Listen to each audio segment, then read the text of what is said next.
Hello everyone, today we'll be taking a look at the MPM-13 Masterpiece movie series Blackout and Scorponok. As you can tell by the name, this is the 13th release in the MPM line, and was also done to help celebrate the 15th anniversary of the first Transformers live-action film from 2007. Starting off with a quick look at the packaging, of course this is sort of the standard MPM packaging. Got cool images of Blackout in his robot and helicopter forms. Got Scorponok down here, MPM-13, the first Transformers live-action film logo, Blackout, Scorponok, Decepticon, Transformers, Hasbro, Takara Tomy, Masterpiece movie series, and the really cool thing showing off that it's the 15th anniversary of the movie. The side has an image of Blackout in his helicopter form and Scorponok with the same stuff. We got some more product shots showing off the blast effects, the weapons, posable hands, Scorponok and where he can store, and of course more logos. On this side here we got a really cool shot of Blackout with this helicopter form. And the top here has more stuff with the name of the line and of course Scorponok. So that about does it for the packaging. Since this is how he comes packaged, we'll be starting off with the robot mode, and guys, this thing looks absolutely spectacular. I love this robot mode. Blackout is borderline perfect. From the details to the proportions, I think even the colors work very well on this. Overall, this is one of the most accurate MPMs to date, and I feel like it's hard to argue with this being the best Blackout that we have ever gotten, including the studio series, including the Weijang oversized version. This figure is phenomenal. I mean, even here from the side, you know, he does have some kibble in his back, but the way everything compresses and fits back here is great. I mean, he has the whole underside of the helicopter form covered,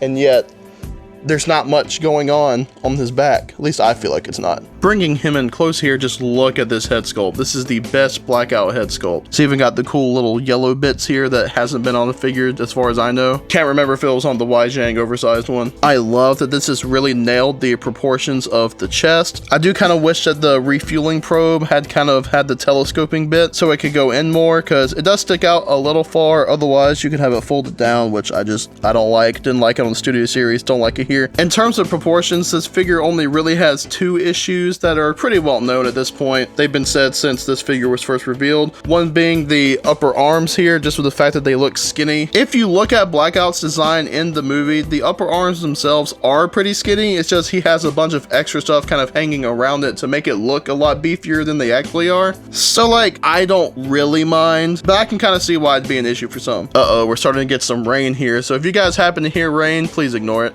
Oh my god, what are those? Anyway, the other proportion complaint is the feet. They're really skinny. And honestly, I can kind of see that. They don't bug me personally, but I can see why it would be an issue for some. And that is one area where the Weijang figure I do think does this better, as it has the more spread out wide feet. But again, it's not something that really bugs me. It is what it is. Also, while we're down here, the toe bits are made out of die cast, and I believe the front pieces of these are die cast as well, but definitely the toes are. Now, one thing I wanted to touch on is how you sort of situate everything with the back, because it is not correct out of the box, and some things are kind of confusing on how they get everything in this area to work correctly. Move these out of the way. So you want something like this, and even then some stuff has kind of started to come apart like this. Like these things are kind of a pain. A key thing that you want to do with this whole section is make sure that you have the tail rotor like this. Obviously the red bit sort of in here, you'll see where there's sort of a cut out in this piece here, but also with the blades partially folded in. You can have them situated where these bits are folded in here and the upper ones will sort of come out here, and that's how it sort of looks like it should be, because otherwise you do have these sticking out. But having the back rotor like this will help everything else sort of come together. And there are slots here for these to kind of go into, but the connection's loose, so they don't really tend to stay that way, so that's kind of whatever. And again, you'll kind of have to finagle these bits here with the connections, but otherwise it all works. One thing that I wanted to highlight, which I think is a very cool little detail that I believe I was the first one to discover in the TFW thread on MPM Blackout, is the fact that when you lift up this panel, it reveals more detail and you see his gun molded in, which I think is very cool. Here's the gun accessory as a comparison. But yeah, I just think it's very cool how they molded that in there. Moving on to the accessories, you of course have his blade weapon, which is very cool. The way this thing works is awesome. Two guns that can go on each arm. Two different blast effects. One that looks more like missiles firing, maybe bullets, I'm not sure, but definitely I would say missiles that you can maybe even pick out with some paint. that would look cool, and one that's just sort of a big old just burst, I guess.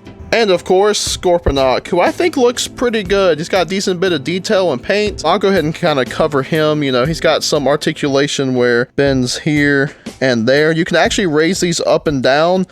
I accidentally over tightened that though when I put some floor polish on these joints because they were pretty loose, so that in turn tightened those up. So I can't really show off the up and down movement of these, but you can do it. You can also look pretty much down, bends here, there, hard to show off, and here. Oh, well, that popped off. Yeah, this is very loose. I kind of wish there was another bend though, because whenever you have it, I just feel like that part's too straight. I wish there was one extra joint here.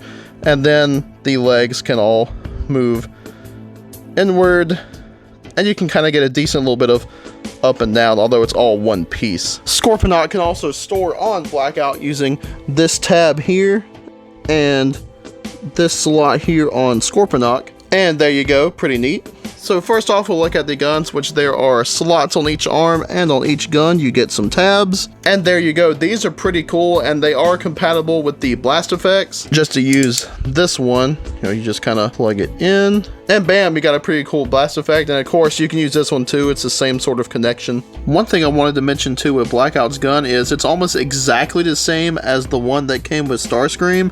The only thing is the Blackout one is more hollowed out and doesn't spin like the Starscream one does, so I don't know, I just find that kind of interesting. You can also store his guns in robot mode here with these slots, and you see you got it stored there, which is pretty cool if you don't want to have them on his arms. And you know, maybe it's a way to kind of bulk out the legs a little bit. And to go along with the blast effects, let's show off the chest cannon, which is super cool. I believe this is the first Blackout figure to actually have this. And you just move the head out of the way, get in here, fold this out. There you go. It's not a super huge cannon or anything, but it gets the job done. That's what she said. Let's go ahead and just plug this blast effect in. And there you go. You got that. I love the fact that the chest cannon is included. You do pretty much have to leave this main chest piece down, because otherwise you can see the cannon's just kind of pointed up, and you know, that just looks a little weird. So I tend to just have the chest piece laid forward still. But let's talk about his main weapon, which is the hand rotor, which I'll go ahead and fold this in to show it off. But you'll want to bring this out, and on the bottom of the hand is a slot that the peg and the weapon will plug into. I have heard where apparently some people have, I think, plugged it in like between the fingers, and that looks a bit more natural. I haven't really gotten mine to stick. I don't know if I'm just doing something wrong or if I read wrong with how some people are doing it. I'm not really sure. But I typically just have this pointed forward with the hand down. I know it looks a little weird. Plug this in. There you go. You got the rotor weapon, which I think looks cool. It can spin a little bit.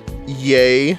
This bit actually matches this bit, which I find pretty cool. And yeah, I just think it looks great. My only real issue with it is the fact that there's no robot mode storage. You just kind of have to leave it to the side, because you can't plug it back in where it would go in vehicle mode just because it looks dumb. Alright, let's take a look at the articulation, and just with the design, I do feel like some stuff can look a little odd and maybe a tad limited. Starting off, the head is on a ball joint. He can look around pretty good. I mean, you can get him to go all the way. And he does have some good forward and back. He can look down pretty good, staring down at old Tyrese. He can look up somewhat, even if it's not the best. Looking here, again, given the design, some of the shoulder stuff can be a bit limited, because he can move all the way up. And then if you move this out of the way, it goes even more. Of course, that would begin to look a little odd since you got that just kind of hanging out down there. But it is possible if you want to do it. Futz around with everything, but... there you go. Swivel here. No, I'm not trying to copy Jobby. You got elbow joint, which does pretty much 90. The hands, which, by the way, just the detail on the hands, like, I love it. All the rivets and everything, super cool. You get a swivel at the wrist, which is cool. Goes all the way around. The thumb moves all the way out, which is cool. And you get finger bend with each one. So the hands are actually pretty posable. I dig it. Looking at the waist, let me go ahead and move this up. He does have waist articulation. It's kind of funny though, because like, show you, it moves around pretty good. You can use it. You do have to move this a little bit, but on the whole, pretty good waist. Then with the legs, you might have to move this out of the way, and you can move this up pretty good at the thigh, moves out pretty good. Of course, since he has those digitigrade legs, you get sort of the, double knee, even though it's not really a double knee. Bends back that far there, about that far forward, and this bends that far back here, and pretty decently far forward. You've got to watch out for this piece, of course. And wanted to say, since some people didn't know this does plug in right here. So watch out for that. And with this, I guess you could say you get some toe articulation since this moves up, but that's more so for the transformation. You have a pretty good ankle pivot and some forward and back. Again, that's more so for transformation, but it's there if you want to use it. Alright, we'll get into some size comparisons, and starting off, here he is with Masterpiece movie Megatron, and this is the Honey Badger KO version. Blackout was not quite the giant that a lot of people thought he was. In terms of going towards his head, he is slightly smaller than Megatron and Starscream. Here he is with MPM Starscream. Again, this is the KO version, not the regular version, although it's the same size. Yeah, I don't have the Starscream that I reviewed 2 years ago. See how that works out. Here he is with MPM Barricade. Again, this is the KO one. Just, man, the regular Masterpieces just needed paint. And here he is with Studio Series Grindor. Now, of course, him and Blackout are, for the most part, the same mold, so they're the same height and everything. They just have some paint differences and the hands. And what I find neat is MPM Blackout is almost exactly right for a Studio Series Grindor scale, at least at his full height, because Grindor does change sizes in the forest battle, if you look closely. So you could use Blackout here as a Studio Series Grindor over this guy. So even if there's an oversized KO or a better painted KO of MPM Blackout, I would still keep this one to use him as Studio Series Grindor. So yeah, there you have MPM Blackout in his robot mode. I think it is fantastic. It looks great, the details are awesome, the paint's pretty good. I love all of the accessories. Scorponok is neat, so are the blast effects and the guns. I just love this weapon. And he poses good. He looks good with the regular scaled MPM figures. He's not gonna work quite as well with your oversized stuff. If you have that, that's the more correct movie scale. So hopefully we do get an oversized version. I would buy that. And this robot mode is just great. I'm not really sure what else to say. It's awesome. But now we'll take MPM Blackout from this to this, and here we have Blackout in his MH-53 Pavlo helicopter form. You thought the Studio Series version was big? This is big. It's not as big as the oversized version, but I do think that it is a lot better. The details and paint are fantastic. He's got a lot of cool little tampos and warnings and just little spots picked out that previous versions of Blackout just didn't really do. And of course, the underside, it is almost completely clean. You really only have the one spots here that are kind of exposed, but like, whatever, really not a big deal. You have landing gear here at the front that can adjust, and there's also landing gear back here. These cannot be moved, and all 3 bits of the landing gear stay out permanently, so you can't store them anywhere or fold them back up. Some might find that a little unfortunate. It doesn't personally bother me. You can also store the guns underneath what I believe are the fuel tanks of the helicopter, just with a slot here, obviously tab. So yeah, you got them with some guns. I don't think it looks bad at all. Definitely helps with weapon storage, so there's that. Of course, the blade spin, as most helicopters do and probably should. And you get one more feature slash bit of storage with this opening. Scorponok can store by using this tab here and the 2 slots here that correspond with a slot here and 2 tabs on each of his arms, like so. Then close it up.